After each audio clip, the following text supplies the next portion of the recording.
You were originally a Special Forces king. Unexpectedly, you transmigrated to primitive society, becoming a little primitive man of only 10 years old. Here, not only do you suffer from hunger 9 times every 3 days, but you don't even have a pair of pants. But you don't panic at all. With your experience from your previous life, establishing yourself in this primitive society is a piece of cake. At this time, the water diversion canal has been successfully connected, and spring has arrived. You realize that spring plowing is imminent. At noon, the tribe is bustling, with everyone gathering for a meal to celebrate the completion of the water diversion canal. After the feast, you take a bundle of thin ropes, lead the tribesmen to the planned open space, and begin laying out the rice paddies. Planting rice is a technical job. You have to ensure that the paddy fields are soaked in water for a long time. Flood irrigation is essential, and you have to carefully calculate to maximize land use.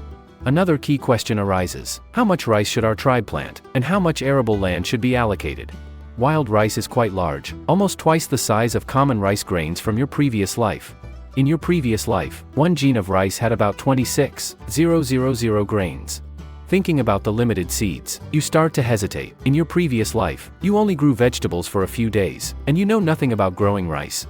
You wouldn't dare to scatter all the seeds at once. If there's a complete crop failure, you'd be in trouble. After thinking it over, you grit your teeth and decide to use only half of the rice seeds, about 264,000 seeds. But how much rice can be planted per mu? Based on the size of the wild rice in the swamp at the time, you do a quick calculation and decide to plant 64 mu. Although this area isn't vast, it's not small either. If this land is 400 meters long, then the width should be 107 meters, almost the size of 6 soccer fields. After planting, the arable land is neatly laid out along the south side of the water diversion canal, with the land near the wall being 300 meters away from the river. Next comes digging the canals, with each horizontal and vertical line having its own considerations. Horizontally, dig 20 canals in one go. Each canal is less than 1 meter wide and about half a meter deep, extending straight south for 110 meters. The manpower for digging the canals has also been arranged. Each time, 50 adults are dispatched. The tribe happens to have 50 shovels, with each person responsible for just over 2 meters. They can dig one canal in less than half an hour. With everyone working together, they can complete 20 canals in a day. On the first day of the new year, as if on cue, a light drizzle arrives unexpectedly. The tribesmen, who have been holding their breath all winter, breathe a sigh of relief. Winter is finally over. At the same time, other tribes are not idle, taking advantage of this time to take stock of winter losses. They are shocked when they see the results. The situation is worse than expected. For those small tribes with fewer than 100 people, losing 10 people is considered a small loss. Most of those who died were children and adult males. This winter was too long, and many tribes ran out of food, unable to survive until spring. They had no choice but to abandon some children, watching them starve to death. The men braved the wind and snow to hunt, and if they were lucky, they could encounter lone beasts or find some nuts. If they were unlucky, they would either return empty-handed and freeze to death outside, or encounter a herd of beasts and be wiped out. Even those who returned alive mostly suffered injuries, losing ears, fingers, and toes. Many were left with disabilities. Compared to them, the Han tribe is simply lucky, not only not going hungry but also developing prosperously. With ample food in the tribe, the elders decide that such a joyous event deserves a spring sacrifice, praying for a smooth and prosperous new year for the tribe. You don't object. Regarding the sacrifice, you have your own ideas. First of all, your tribe doesn't worship gods but ancestors. In addition, the sacrifice must have a sense of ritual. You draw a sketch and personally make a big drum out of wooden buckets and piles. You also have the women of the tribe sew a flag out of animal skins, with a large Han character embroidered on it. When everything is ready, all the tribesmen are gathered together, and the Han tribe begins its first sacrifice activity in history. As the drums are struck with force, all the tribesmen unconsciously begin to dance. Among them is joy for the current happy life and anticipation for a bright future. At this moment, they firmly believe that under your leadership, the tribe will become stronger and stronger. When the sacrifice activity ends, everyone starts to work according to your arrangements. The tribe currently has limited materials, with only 2 double-shared plows. You select 2 particularly docile bulls from this period and personally harness them to the double-shared plow, preparing to plow the fields. But these wild bulls are untamed and don't understand how to walk in a straight line. You have no choice but to have one person pull the bull's nose in front, patiently guiding the direction, and the other steadily holding the plow frame behind, ensuring the depth of plowing. In this way, the 2 bronze plowshares of the double-shared plow can turn over half a meter of land each time they enter the soil, reaching a depth of 30 centimeters, which is quite efficient. At this rate, the rice paddies can be plowed in at most 3 days. Then, the land can be carefully leveled, filled with water, and wait for sowing the rice seeds. Row after row of land is completely transformed under the turning of the plowshare, from the original light green topsoil to loose, crumbly brown soil. A group of teenagers who joined the tribe this winter carry 10 baskets, lining up along the newly plowed land, diligently picking up grass roots and debris turned up in the soil. After thinking it over, you decide to postpone fertilization. Firstly, you didn't prepare fertilizer in advance, and secondly, this land is being cultivated for the first time, so the fertility of one crop is more than enough. It took a full 3 days to finish leveling the plowed land. But looking at the still chilly weather in the early morning and evening, you start to hesitate. If you scatter the seeds at this time, they might all freeze to death overnight. But it's not like there's nothing else to do. The grass seeds that were brought back earlier are perfect for sowing now. Those wheatgrass and alfalfa seeds will be the tribe's source of fodder for livestock in the future. The western side of the Han tribe city site was planned as a pasture a long time ago. Everyone carries bags full of grass seeds, spreading out along the edge of the pasture, scattering the grass seeds evenly as they walk. There's no need to worry about survival. The ground, which has just been rained on by the spring rain, still has some moisture, allowing the grass seeds to quickly take root as soon as they land, and tender green shoots will emerge in a few days. Rice cannot be planted for the time being, and the tribe isn't worried about food and clothing. What should they do with this free time? You slapped your forehead, deciding to replace everyone's footwear first. Braiding straw sandals. You gathered the women in the tribe and personally demonstrated how to braid them. It wasn't difficult. You simply weaved the straw crisscross to form the sole and tied it to the foot with thin straw ropes. As soon as the straw sandals were introduced, the tribesmen followed suit, and they also started a spring cleaning. Groups of them ran to the stream, bathing, cleaning leather shoes, and washing animal hides. Several men who weren't afraid of the cold simply braided grass skirts and wore them. In the memories of the body's original owner, wearing grass skirts in the spring and summer was common, and some even went completely bare-chested. You found this novel, so you braided a grass skirt and tried it on. But as soon as you put it on, Robao and Huisan acted like they'd seen something rare. They chased after you, and with a sniff, they tore the grass skirt to shreds, devouring it with relish. This made you both annoyed and amused, so you had no choice but to sheepishly change back into your animal hide clothing. Just then, the elder rushed over in a panic. "Chieftain, we're almost out of salt." This made your heart tighten immediately, and your nerves, which had just relaxed for a few days, tensed up again. Salt was a crucial resource for the tribe's survival, and you had to find a solution as soon as possible. After thinking it over, you could only let everyone eat cured meat first, which had a lot of salt in it, so it could temporarily supplement their salt intake. But the elder frowned. "Then aren't we going to collect salt? I heard there's saltpeter in the cave in the West Mountain." Hearing this, you shook your head. "The saltpeter is below a small hole, and only children can get in, but I can't let them risk it. But don't worry, I have a way to make something to mine the mountain. But right now, we're short on materials and need to dig up some ore from Babeo Mountain."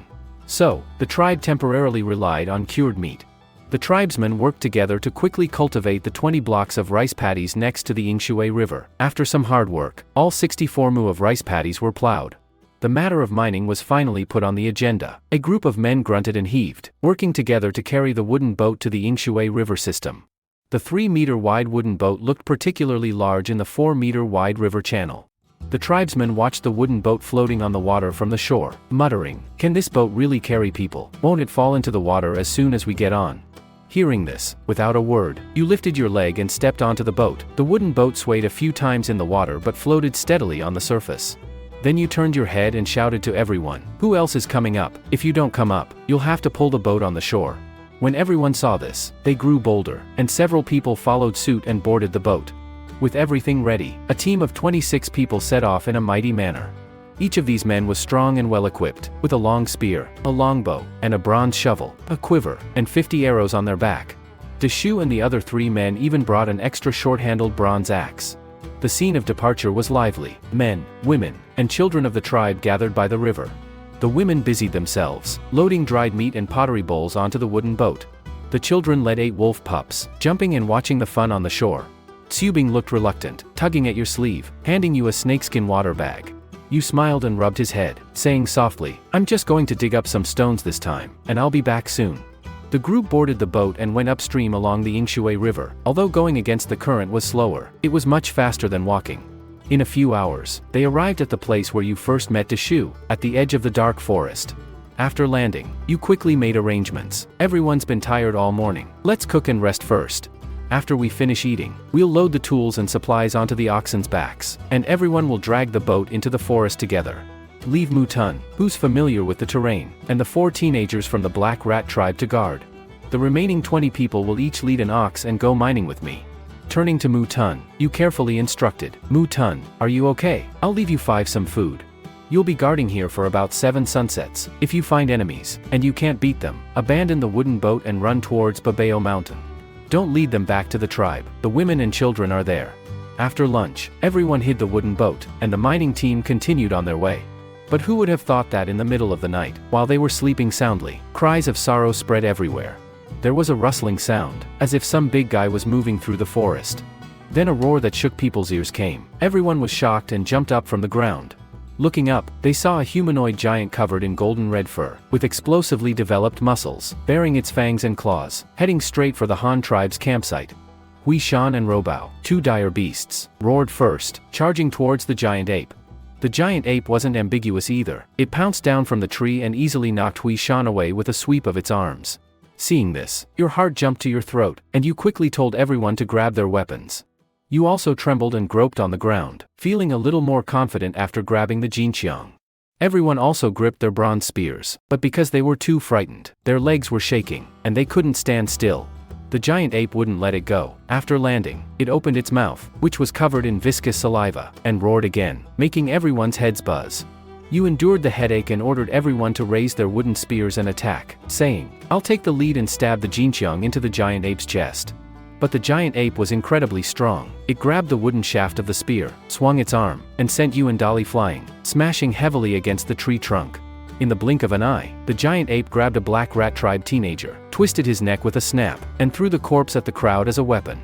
The crowd instantly panicked. Scatter, run away, use throwing spears and bows and arrows. You got up and shouted hoarsely. Only then did everyone come back to their senses and scatter. You seized the opportunity, gripped the bronze spear, and stabbed it towards the giant ape's chest, but it only went in halfway before the giant ape grabbed the shaft and snapped it. Hui Shan also recovered at this time and roared again, rushing up to ambush the giant ape from behind, successfully knocking it away. The giant ape was in pain and became even more ferocious. It broke off one of Hui Shan's tusks, and blood splattered everywhere. Just as the situation became desperate, you spotted an opening when the giant ape was injured and unable to move, and threw the spear. Shouting to the tribesmen to throw their spears quickly, everyone was encouraged and took action. 7 long spears pierced into the giant ape's chest from all directions. The giant ape struggled a few times, spat out a mouthful of blood, and fell to the ground with a crash, no longer moving. After this fierce battle, the Han tribe suffered heavy losses. 2 teenagers died, and you had a large gash torn into your chest. Dolly suffered a concussion, lost 3 molars, and many others sustained minor injuries. Before everyone could catch their breath, they heard a chaotic shout, approaching from a distance. Your heart sank, and you thought to yourself, this is bad. There are still a large number of enemies. Everyone, prepare for battle. That giant ape might have been a Shirenzu warrior. Then you shouted to Deshu, take 5 teenagers, gather all the oxen, and take the wounded and the bodies. Immediately run towards Babeo Mountain. After you get to Babeo Mountain, find a place to set up camp. If you can't find anything to eat, kill the oxen. Deshu's face was full of reluctance, and he retorted with red eyes, Chieftain, what about you? Where are you going? You stamped your feet in a hurry. We'll stay here to attract the enemy's attention and buy you time to escape. Deshu wanted to say something else, but seeing your angry glare, he could only leave in a hurry with the people. Then you turned to look at the remaining tribesmen, and arranged in a low voice, take your bows and arrows, and follow me. Everyone grab a torch from the bonfire and throw it in front of us. It'll be easier for us to aim when the enemies come later. Everyone did as they were told, and the torches lit up a small area. Everyone hid in the darkness, their nerves strained. Don't make any noise, wait until the enemies get close, and then follow my command to release the arrows. After you release an arrow, don't worry about whether you hit or not, just run. Our goal is to lure them away. The enemies were getting closer and closer. By the faint torchlight, you could see their naked bodies, painted with strange totems, and wearing human bone ornaments around their necks, looking ferocious and terrifying. The leader of the Shirenzu hunting party saw the giant ape's body and was immediately frightened. Everyone come quickly, our master has been killed. Although you couldn't understand, you guessed that the situation was bad, and shouted, release the arrows, at the opportune moment. 11 arrows shot out instantly, all hitting their targets, and the enemies were immediately thrown into chaos. Then you shouted at the top of your lungs, everyone, run. You deliberately led the enemies to chase south, and this chase led to the vicinity of the Black Rat tribe. At this time, the people of the Black Rat tribe were peacefully making breakfast. A woman went to the stream to fetch water, and suddenly saw a group of foreign men with weapons, sneaking over. She was so scared that she almost dropped the pottery pot in her hand. She didn't even bother to fetch water, turned around and ran to the tribe, shouting as she ran, "Enemies!" As soon as he heard the shout, Shuda immediately commanded the men to take up stone spears and prepare for battle, and the women moved stones to guard the rear. But the Shirenzu didn't care about this. When they got close, they raised their hands and threw a volley of stone axes. The Black Rat tribe had no shields, so everyone dodged in a panic, and their formation was thrown into chaos. Then the Shirenzu threw bone spears, and several people from the Black Rat tribe fell instantly. Shuda was so anxious that his eyes turned red, and he quickly told the tribesmen to counterattack with spears. Throw the spears, don't let them cross the fence. But their stone spears were of poor quality and didn't have enough range. After a wave of spear throws, the effect was minimal. The Shirenzu took the opportunity to rush to the fence and work together to knock down the fence. The two sides engaged in a fierce melee. Just when the Black Rat tribe was in dire straits, you led the Han tribe like divine soldiers descending from the sky, and attacked the enemies from behind. First, they launched a volley of arrows from a distance. An arrow accurately hit the back of an enemy pushing the wall, and he fell to the ground. The people of the Black Rat tribe were stunned. The Shuwu in front of him saw that it was the leader of the Han tribe and immediately shouted excitedly, "It's the leader of the Han tribe. He's here to save us." Then the people of the Han tribe took advantage of the terrain and rained down arrows, catching the Shirenzu off guard. The enemies suffered heavy casualties. After a few rounds of rapid firing, you shouted to stop shooting. "Everyone, take your bronze spears and charge with me." In an instant, everyone rushed into the enemy ranks like tigers descending from the mountain, and the situation reversed instantly. Before long, the Shirenzu were defeated and annihilated. Seeing that the battle was over, Shuda gratefully took your hand and asked, "Han tribe leader, thank you for helping my tribe defeat the enemies. How did you know there was danger here?" Your heart skipped a beat, but you calmly made up a lie. "We went to a distant place to collect things. On the way, we passed through the dark forest north of you, and there we encountered the Shuren tribe. They sent a red-haired Shuren giant ape to attack us, but we killed it. Then those Shirenzu continued to head towards your tribe. We originally wanted to come over and give you a warning, but we didn't expect the enemies to run ahead of us, so we appeared here." When Shuo heard about a Shuren giant ape, he was immediately frightened, and said tremblingly, "That's a devil that lives in the Black Mountain. Our ancestors have seen them. He will bring disaster to our tribe." Saying that, he pulled you into the tent, pointed to a stone painting, and told the ancient legend. It turned out that the giant ape would capture people from the tribe and then train them into Shirenzu, specifically to capture people back as food. The people of the Black Rat tribe were terrified. Shuda hurriedly pleaded, "Han tribe leader, please help us, teach us how to defeat the giant ape." Hearing this, you smiled wryly and shook your head. "I don't know how to defeat that monster either. I can only rely on a solid brick wall to defend. This time we defeated the giant ape because of Huzin's help." Shuwu and Shuda exchanged glances and immediately looked worried. Then Shuwa tentatively asked, "Han tribe leader, can our Black Rat tribe also build such walls?" Hearing this, you took the opportunity to make an invitation. "No, even for our Han tribe, it takes a lot of time and people to build such tall and strong walls, and a lot of food. But if you build that wall with us, that wall is big enough for us to live together. Everyone can work together. Then, there will be plenty of food and the best weapons." Rat Shaman and Rat Boss immediately discussed it. Joining the Han tribe was indeed the best option at the moment. Safe and with powerful weapons. So the Tufound solemnly stated, "Chief of the Han tribe, we agree to join your tribe, and hope you can treat our people just as well." Hearing this, you were overjoyed. "Of course. You are welcome to join the Han tribe. From now on, you are all my people. And I will treat all the people equally. Next, arrange the relocation of the Black Rat tribe. And you lead people to continue mining. After meeting with Big Tree, all the wounded are slowly recovering. Everyone did not delay and started work non-stop. Baobao Mountain is rich in minerals, and everyone is working hard to mine. A lot of copper, tin and realgar were mined. And some lime and pyrite was specially obtained. Planning to use pyrite to extract sulfuric acid, so that the rock mine entrance can be opened when going back after mining, without any surprises. Returning to the riverside, you met with Mutun and others guarding the wooden boat. The wooden boat was loaded with ore, and the draft was very deep, barely able to carry it. Several people rowed downstream. The speed was very fast. and soon they saw the tribesmen waiting on the shore, as well as the newly joined black rat tribe. Everyone watched you return fully loaded, and they all cheered happily on the shore. The men immediately gathered around to help unload the ore. But you frowned. Now that there are more people in the tribe, how to settle them has become a big problem. The original cave was small and crowded, and could not accommodate so many people at all. There was no way. Everyone could only set up tents in the open space inside the wall.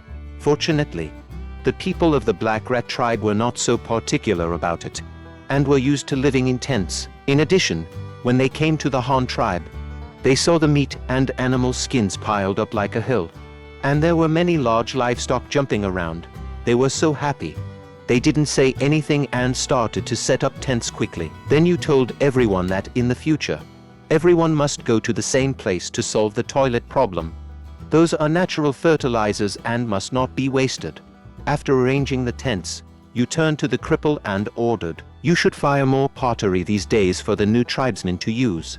Also, fire more water tanks, I need them." The cripple was a little unhappy when he heard this. "Chief, we brought back so much copper ore. Are we not refining copper now?" You praised him a few words like coaxing a child. "Let Dazui and others do the copper refining first. And you will do it when the final purification comes. Now go to fire pottery. You are the best at firing pottery in the tribe. I don't like what others do."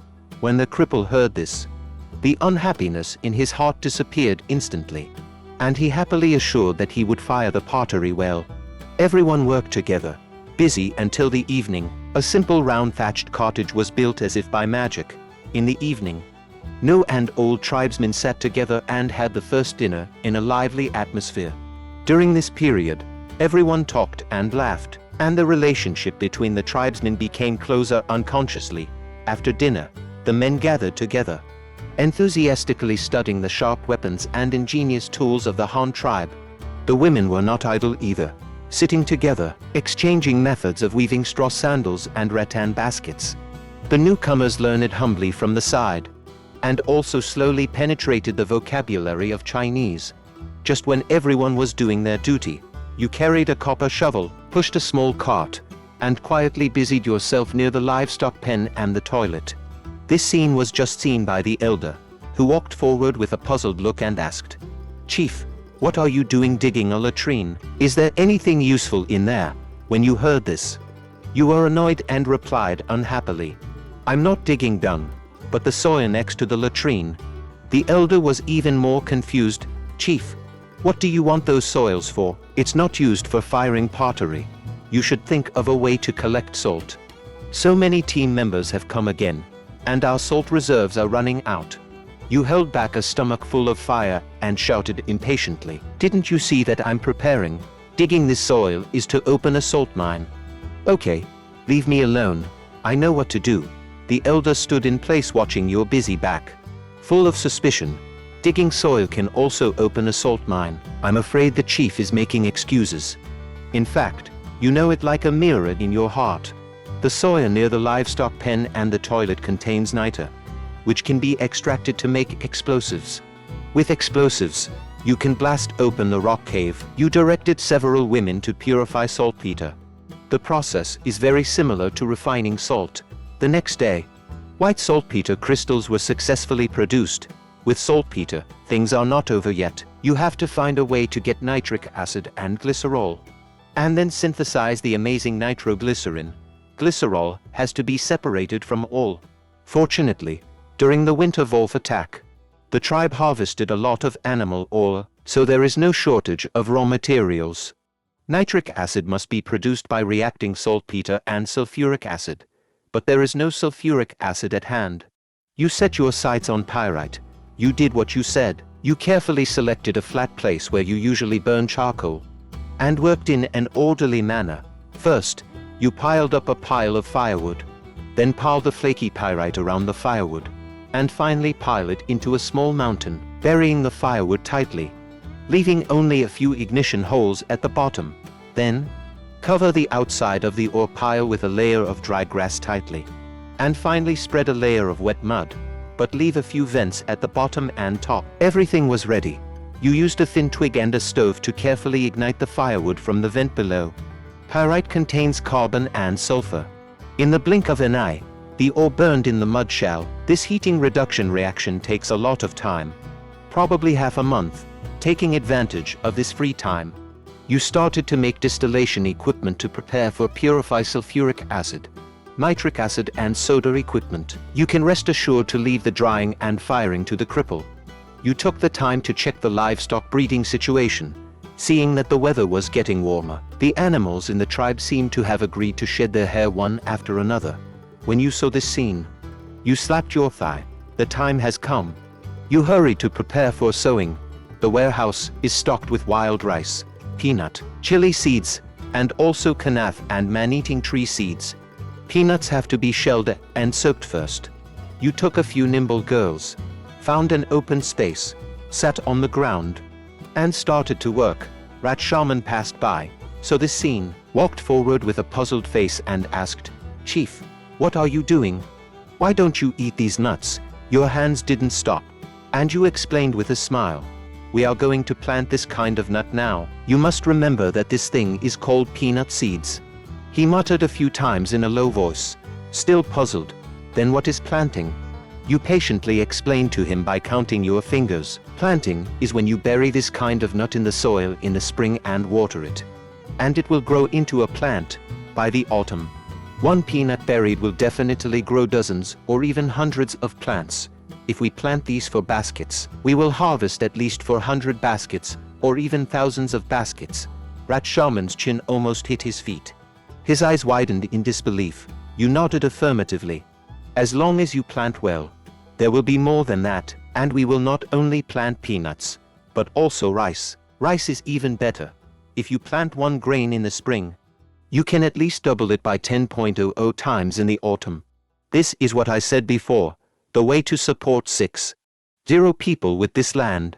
Rat Boss stood upright on the side, listening carefully, and hurriedly came up and said, "Chief, I think we have to work hard. This planting sounds much more important than hunting." You nodded in appreciation. Rat Boss is a former leader after all. He understands at a single point. At this time, Rat Shaman seemed to suddenly remember something, and said excitedly, "Chief, I remember. We also brought a few bags of peanuts when we moved. Can that also be planted?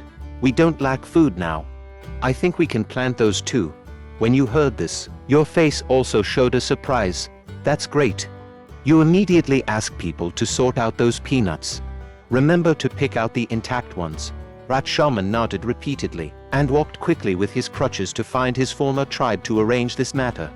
Rat Boss looked at Rat Shaman walking away with hopeful eyes, and asked anxiously, "Chief, what about me? What do I do?" You said with a smile, "You call a few people to go with me to cultivate the land." When Rat Boss heard this, he immediately ran to call people excitedly. That afternoon, you drew 100 acres of peanut fields and 36 acres of chili fields on the south side of the rice field. The total area of the 3 crops was 200 acres. Early the next morning, Rat Boss followed the tribe, learning to put the bronze plow on the cow in a decent manner.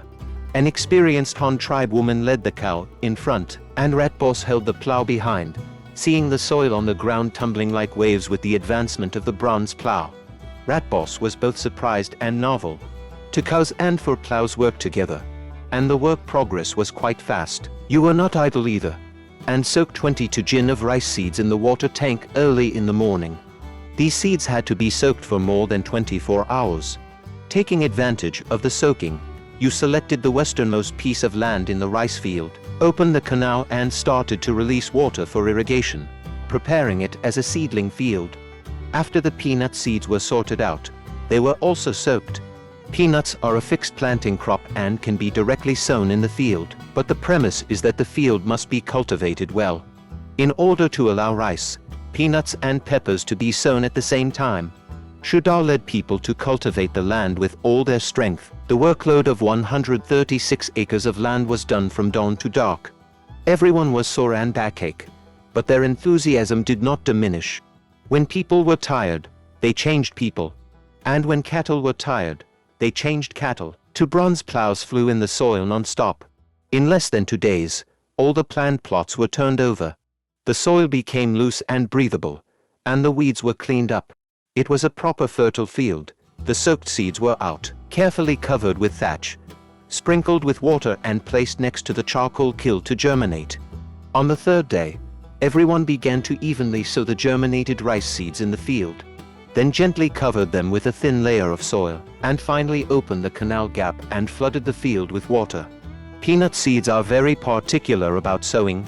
The row spacing is half a meter wide, and the distance between each plant is 15 centimeters. The person sowing held a bowl of peanuts in his left hand, and a pointed wooden shovel 15 centimeters long in his right hand. First, use the wooden shovel to measure and dig a small pit. Put 2 peanuts in it, and then bury it with soil, repeating this cycle, finally watering together. The pepper sowing method is similar to peanuts, half a meter per cage. The plant spacing is 30 centimeters. Digging a pit, sowing seeds, covering soil and watering, all in one go. During the entire sowing period, nearly 200 people from the Han tribe went to the fields to work. And even you were no exception. Many people have great strength. And the farm work on 140 acres of land was completed in half a day. And everyone didn't feel too tired. The day after sowing, the tribe returned to normal life order, and the cripple continued to fire pottery. You also selected a few big children from the new tribesmen to help him. The fired pottery must not only meet the daily use of the new tribesmen, but also leave inventory for future trade with other tribes. Monkey, Dazui, and the Damao Amao brothers are wholeheartedly refining copper. You see them becoming more and more proficient, and plan to add some manpower to them. You are picking people these days. After the hunting team's equipment was upgraded, hunting was as easy as chopping melons and vegetables. There were so many prey that they couldn't finish eating them. But the weather is hot, and the food is not easy to preserve. The hunting team can only suspend hunting and stay in the tribe. How could you let them be idle? Some people were arranged to collect the spikes of the man-eating tree in the back mountain.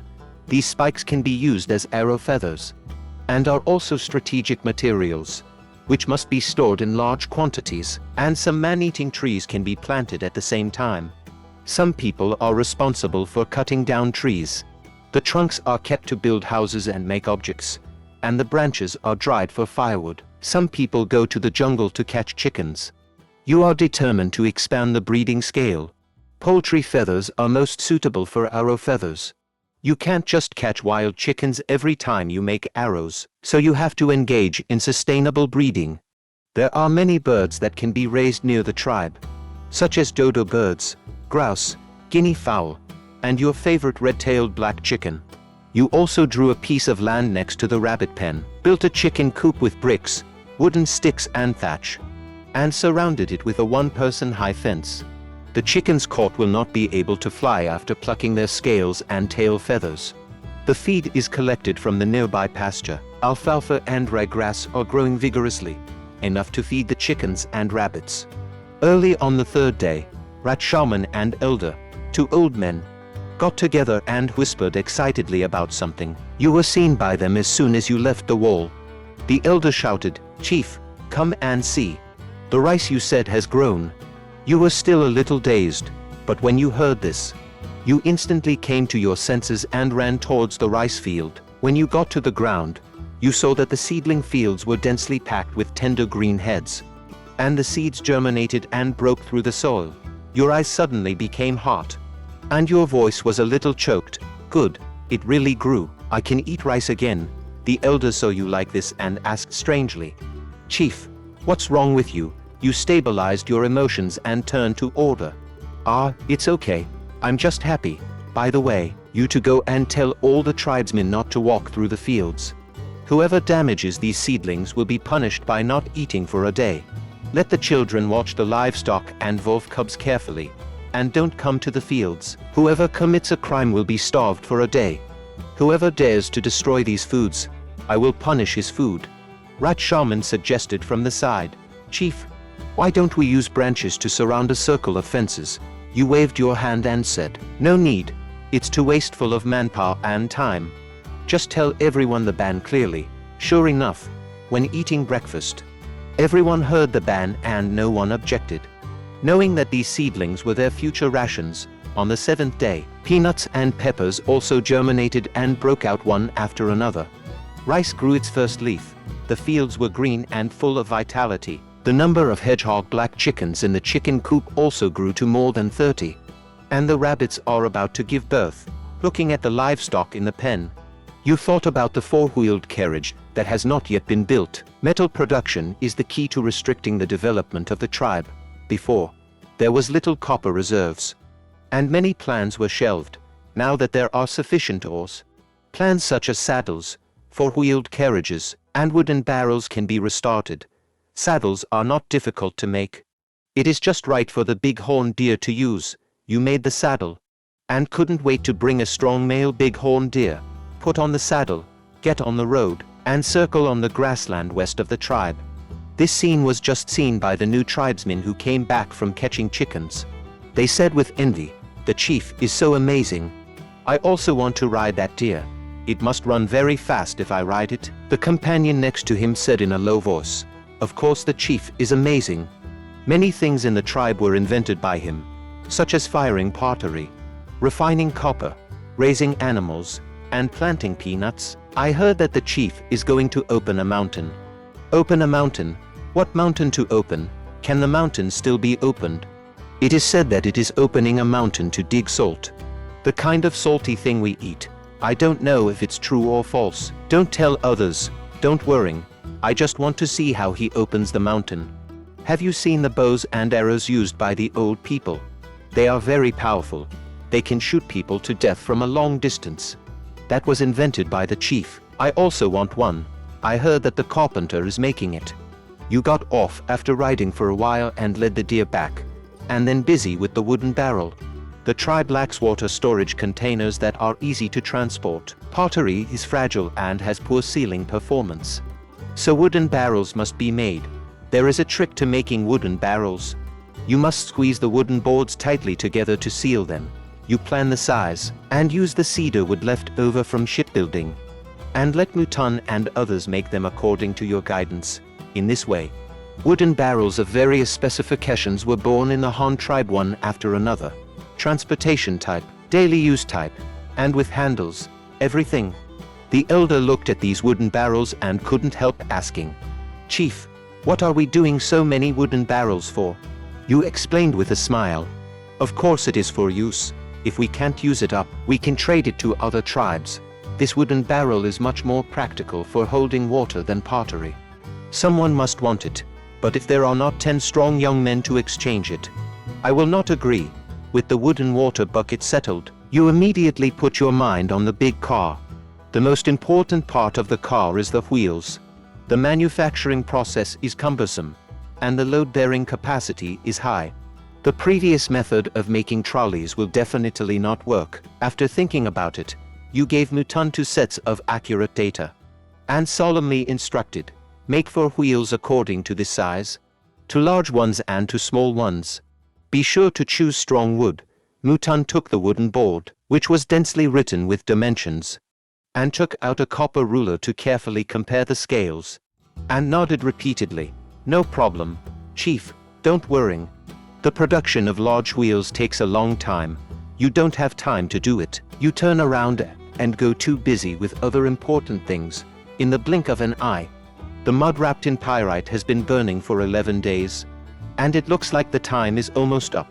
Next, because nitric acid needs to be produced, in order to avoid unnecessary dangers, you decided to isolate yourself from the tribesmen and complete the rest of the process alone.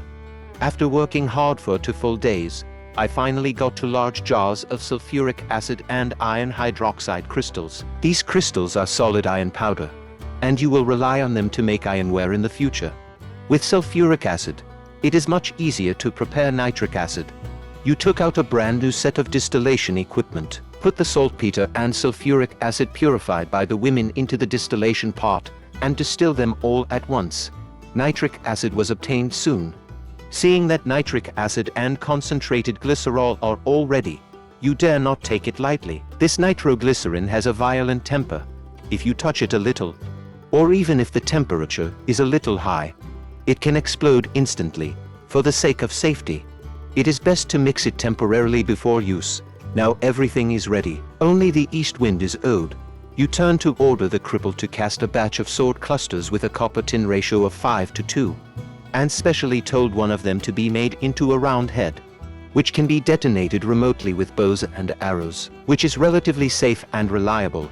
Early the next morning, you stood in the center of the tribe and announced in a loud voice, "Women, stay at home today to take care of the house. All the men take their tools and follow me. We are going to collect salt." This shout made the fire burn, and everyone was excited and eager to try. When Rat Shaman heard this, he hurriedly came forward and asked with hopeful eyes, "Chief, can I go with you? I also want to see it with my own eyes." Little Ku Bing was even more clever, ran over and hugged your thigh, shaking it hard and acting cute. "Chief, I also want to go. I promise to be obedient." You looked down at Ku Bing, thought for a while, and nodded in agreement. "How about this, you to go with me? And the elder stays in the tribe to take care of the house." The elder did not say anything, and agreed happily, although he was very curious in his heart. After all, the tribe had to be guarded by someone. When Ku Bing heard that he could go, he jumped 3 feet high with joy, and hurriedly ran to lead his Ben. After a while, a team of more than 50 people set off in a mighty manner.